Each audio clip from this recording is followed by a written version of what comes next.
So, I want to thank you for joining me here today. I have really exciting news, and I want to share with you that we have received an incredibly generous gift here at the Cathedral that's going to allow us to do a really important project. We have received a $4 million anonymous gift that is going to allow us to replace our aging HVAC system. Now, I know many of you are extraordinarily fond of sitting on the radiators. However, we're going to go with something that's a little newer and a little more efficient. Actually, a lot more efficient. It's quite green, and we're going to reduce our carbon emissions.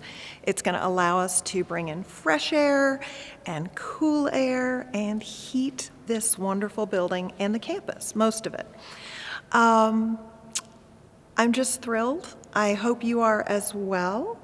And again, a deep, deep thank you to our donor. This means the world to the vestry and to the staff and to the congregation and everyone who walks in this door.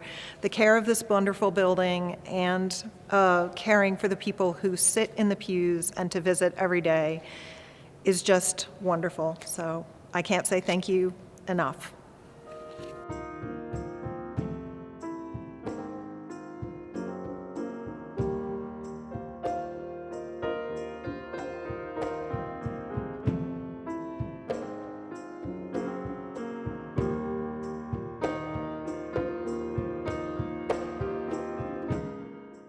Beginning Sunday, May 23rd, St. John's will be offering 3 in-person worship services, 1 outdoors and 2 indoors.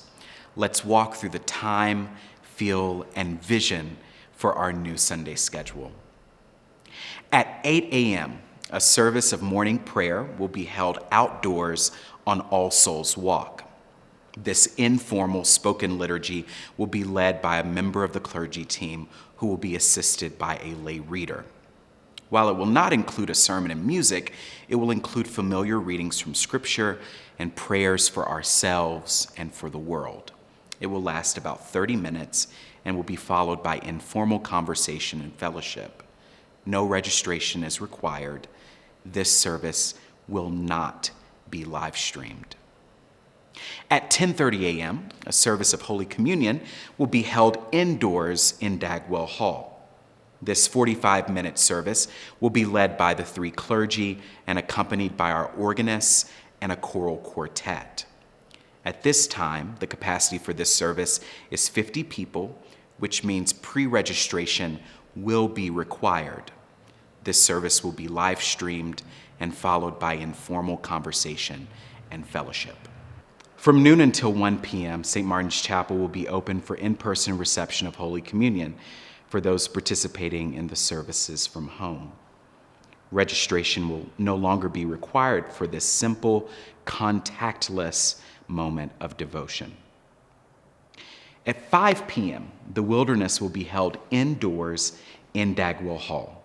This 45-minute service will be led by a member of our clergy team and accompanied by Wilderness musicians. Like the 10:30 service, the capacity for this service is 50 people and will require pre-registration. Prayer stations and other customary Wilderness features will be designed to be COVID safe. Wilderness will include Holy Communion. I cannot wait to welcome you back onto our beautiful campus and, more importantly, back into an in-person community of unconditional love on May 23rd. The music ministry of St. John's Cathedral continues to be committed to expanding the number of choral singers in our worship services in the safest way possible. Although we are currently limited to a vocal quartet, we are hopeful that we will soon be able to expand the number of singers to include members of the Cathedral Choir. Thank you for your prayers and continued support, and I look forward to seeing and hearing you soon. We are very excited about expanding our Sunday offerings at St. John's Cathedral, as it will allow for more volunteer opportunities, especially for our ushers, acolytes, and vergers. St. John's volunteers will be present for our 8 a.m. morning prayer service on All Souls Walk, 10:30 a.m. Holy Eucharist, noon to 1 p.m. in-person reception of communion, and 5 p.m. wilderness. If you would like to attend 8 a.m. morning prayer, please park in either our parking lot off of Washington Street, the Argonaut parking lot across from 14th Avenue, or the Morey Middle School parking lot. 10:30 a.m. Holy Eucharist and 5 p.m. Wilderness will require registration, as we cannot exceed the capacity of 50 people gathering in one room together. You can register online at sjcathedral.org. For our indoor offerings, please park in the parking lot off of Washington Street and enter the building through the Welcome Center doors. Once you're in the Welcome Center, a volunteer will check you in before heading to Dagwell Hall for service. Starting on May 23rd, in-person reception of communion will take place in St. Martin's Chapel from noon to 1 p.m. Please enter the chapel using the Clarkson entrance, and like communion in the cathedral, there will be one entrance and one exit. If you are attending 10:30 a.m. Eucharist or 5 p.m. Wilderness, you will have the opportunity to receive communion at that service.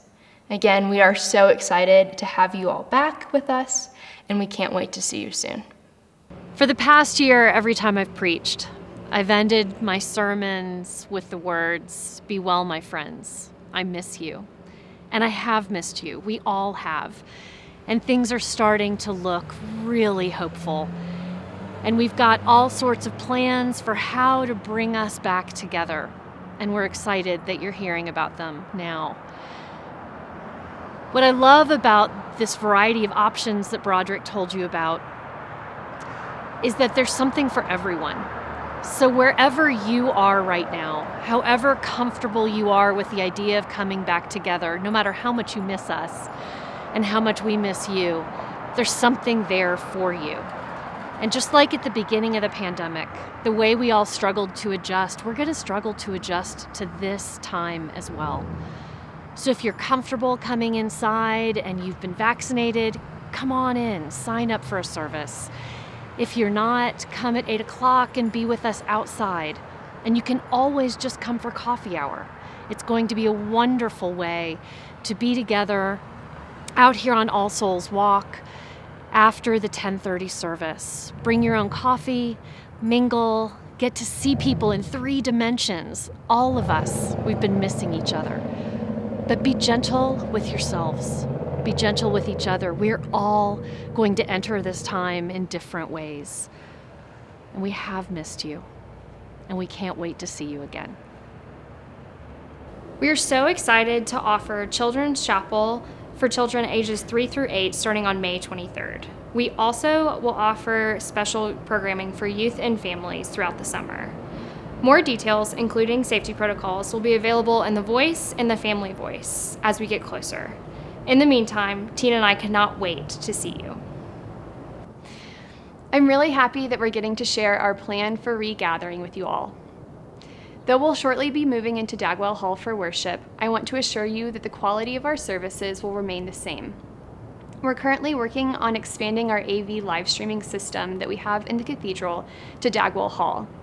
It will allow us to continue live streaming Holy Eucharist as we have been, and will also give us an opportunity to expand our online programming in the future. The way that you access the services will be the same as it's always been. The easiest way is to go to sjcathedral.org at the time of the service. If you enjoy joining us on Facebook and YouTube, I really encourage you to continue using the comment fields as a way to submit prayer requests and offer the peace to those worshiping online with you.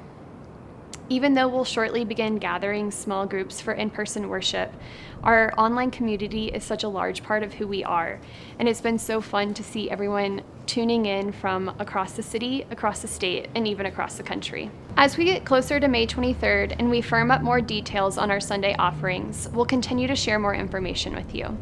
Continue reading the Cathedral Voice on Fridays and stay up to date during the week by following us on Facebook and Instagram. You can find information to follow us and subscribe to The Voice on sjcathedral.org. We're so excited to see you.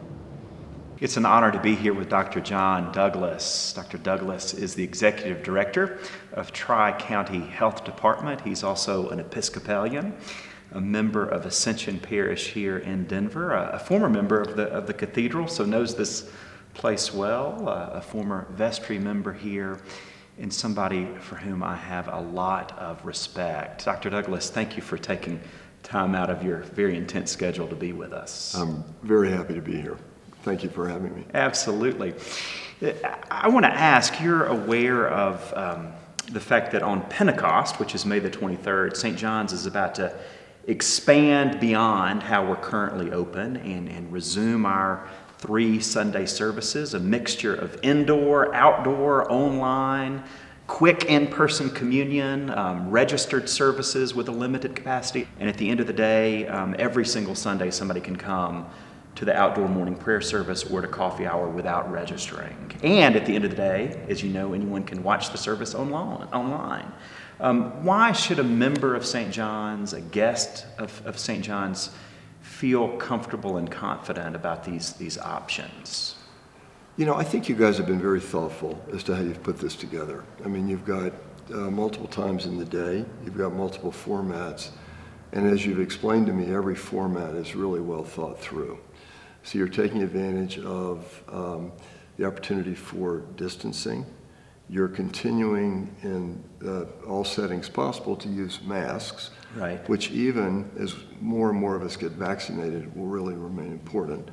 You've got opportunities for interacting in outdoor settings, which I think is fantastically important. Right. So I think you've really got the component parts, even if we didn't have vaccines, which we do, because I think those will provide a fantastic backstop for those who choose to get vaccinated of extra protection. But I think whether you're a guest, a newcomer to the Cathedral, or somebody who's been here for years, you got to feel really good about how thoughtful you guys have been about it. Good, thank you for that. And we are, in all of our communications, encouraging people who come to be vaccinated.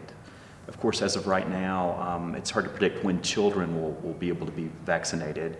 So children and families are welcome, even if children have not been vaccinated. But ideally, people who come will have been vaccinated by May the 23rd. Why is that the ideal? Well, first of all, I'm delighted to hear that the Cathedral's interested in promoting that message, because I think that's our way out of the pandemic. I think the individual can benefit mostly by self-protection. We just had a report from the CDC this morning that said in real-world experiences, the 2 vaccines that are most commonly used are about 92-93% protective against serious illness.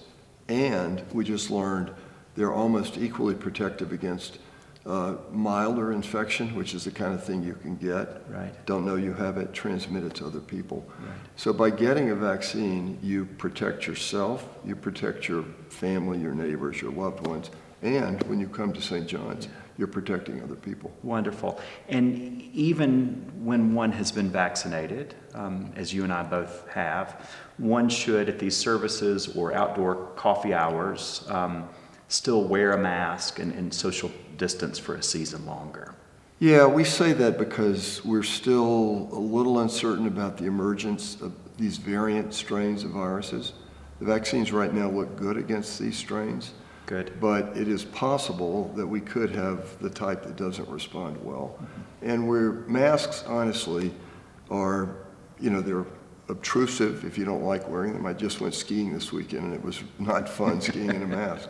But it does provide really an important extra level of protection. Sure. So I think including that makes a lot Sure. of sense.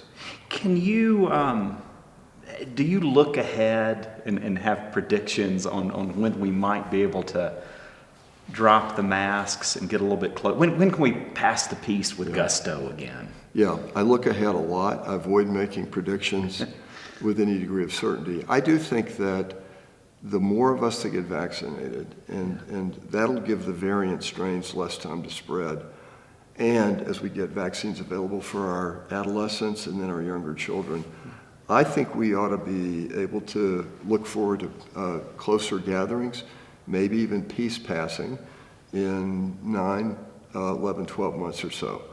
Hard to predict if we'll be doing it on Christmas Eve, but I think that that sort of time frame is a possibility.